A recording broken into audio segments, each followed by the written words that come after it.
Bismillahirrahmanirrahim. Assalamualaikum warahmatullahi wabarakatuh.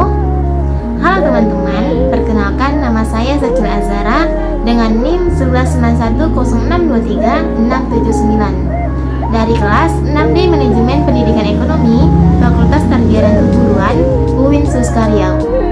Nah, di sini saya membuat video pembelajaran untuk memenuhi tugas dari mata kuliah Micro Teaching dengan dosen pengampu Ibu Madar Ernita, SPD MED. Nah, di sini video pembelajarannya mengenai badan usaha. Disimak ya teman-teman. Materi kali ini yaitu tentang badan usaha perekonomian Indonesia. Sebelumnya, apa itu badan usaha? Badan usaha adalah kesatuan yuridis dan ekonomis yang menggunakan modal dan tenaga kerja untuk mencari keuntungan. Nah, apa sih perbedaan badan usaha dengan perusahaan? Perbedaan badan usaha dengan perusahaan yaitu di mana badan usaha merupakan kesatuan yuridis formal bertujuan mencari laba dan keuntungan, bersifat resmi dan formal, serta harus memenuhi syarat-syarat tertentu, dan bersifat abstrak hanya dapat dilihat dari akta pendirian.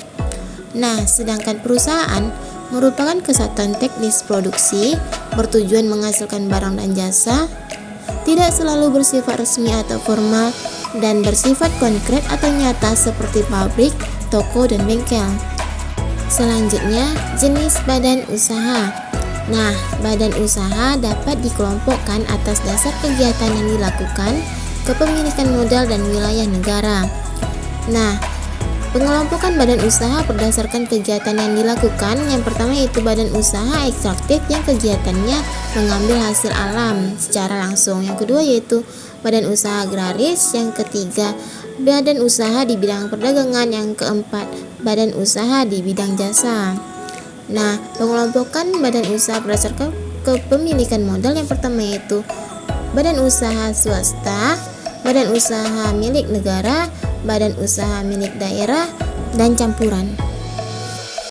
Nah, selanjutnya saya akan menjelaskan bentuk badan usaha milik negara atau BUMN, badan usaha milik swasta atau BUMS, dan badan usaha milik daerah atau BUMD. Nah, yang pertama yaitu BUMN, badan usaha milik negara, yaitu badan usaha yang sebagian atau keseluruhannya kepemilikan asetnya dikuasai oleh negara. Fungsi-fungsi dari BUMN yaitu yang pertama, sebagai badan usaha yang menyediakan produk baik dalam bentuk barang maupun jasa. Yang kedua, sebagai alat untuk menciptakan lapangan pekerjaan. Yang ketiga, sebagai salah satu sumber pendapatan atau devisa negara terbesar. Yang keempat, sebagai penyedia layanan yang berkaitan dengan kebutuhan masyarakat. Yang kelima, menjadi wadah untuk mendorong aktivitas masyarakat di berbagai bidang usaha. Contoh dari BUMN Persero yaitu Pertamina,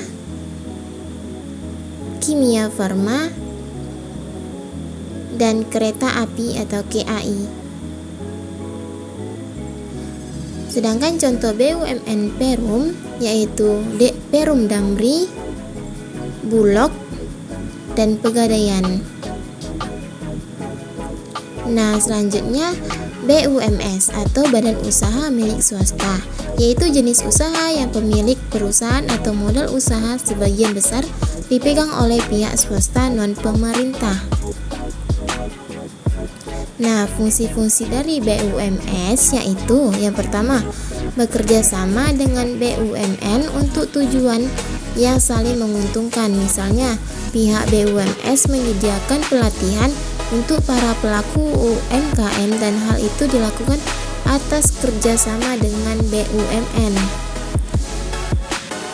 Nah, yang kedua, menyediakan produksi nasional kebutuhan terutama di sektor pangan.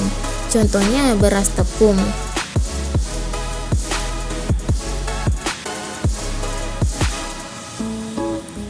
Yang ketiga yaitu membuka lapangan pekerjaan.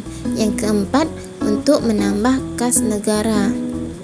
Nah, contoh dari BUMS atau Badan Usaha Milik Swasta yaitu XL Axiata, BCA, dan Pupuk Kaltim. Nah, selanjutnya badan usaha milik daerah, yaitu merupakan badan usaha yang seluruh atau sebagian besar modalnya dimiliki oleh daerah.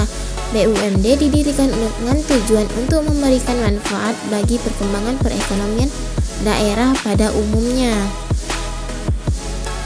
Tujuan dari BUMD yaitu yang pertama memberikan manfaat bagi perkembangan perekonomian daerah. Yang kedua, menyelenggarakan kemanfaatan umum berupa penyediaan barang atau jasa yang bermutu bagi pemenuhan hajat hidup masyarakat sesuai kondisi, karakteristik, dan potensi daerah yang bersangkutan berdasarkan tata kelola perusahaan yang baik. Yang ketiga yaitu memperoleh laba atau keuntungan.